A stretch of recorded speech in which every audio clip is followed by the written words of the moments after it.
शेतकरी मित्रांनो, मी राजू देशमुख. हे बघा, 19 तारखेला पाडव्याच्या दिवशी मध्यरात्री हे असे अवकाळी वारे आले, अवकाळी पाऊस पडला आणि असं आंबा बागेतील हे असे मोठाले फळं खाली वाऱ्या वावदानानं आणि अवकाळी पावसानं हे गळून पडलेत. बघू शकता तुम्ही. आणि बऱ्याच झाडाच्या, काही आंब्याच्या झाडाच्या काही फांद्या पण उन्मळून पडल्यात, ते पण तुम्हाला दाखवतो. बघा, तुम्ही बघू शकता असे मोठाले फळं खाली पडलेत आंब्याचे. ही केशर आंब्याची बाग आहे.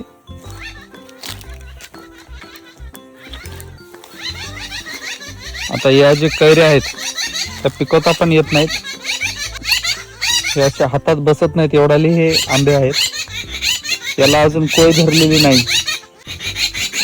हे अशा आंब्याच्या झाडाचे जवळपास असे 90% फळं खाली अवकाळी पावसामुळे आणि अवकाळी वाऱ्यामुळे खाली उन्मळून पडलेत. बघा, हे बघू शकता. हे बघा, हे असे डाहळ्या सहित खाली पडले, बघू शकता.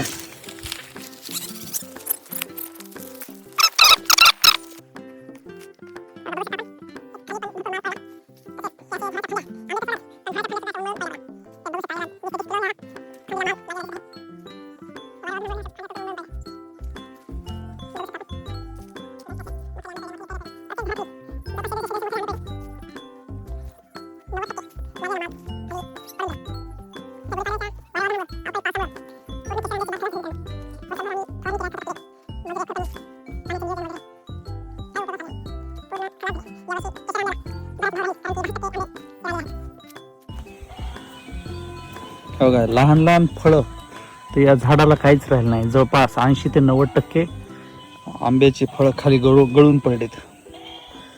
असा भयंकर असा वारा आला होता. या वाऱ्यामध्ये असे खाली कैऱ्या गळून पडल्या. बघा, हे देठासह खाली गळून पडल्यात. हे बघा, बघू शकता. हे खाली असे फळं फांदीसह खाली तुटून पडलेत. बघा, असे मोठे मोठे फळं खाली पडलेत, खाली फळं गळून पडलेत. हे फळं काही दिवसातच पिकवण्यास योग्य होत होते. असे गुच्छेचे गुच्छ खाली तुटून पडलेत. बघा, वाऱ्यानं अशा आंब्याच्या फांद्या सुद्धा खाली पडल्यात. बघा, आपण बघू शकता मोठ्याल्या फांद्या. याही मध्यरात्री पाडवा झाल्याच्या त्या दिवशी मध्यरात्री खूप असा अवकाळी पाऊस आला. अशा आंब्याचे झाडांच्या फांद्या खाली उन्मळून पडल्या.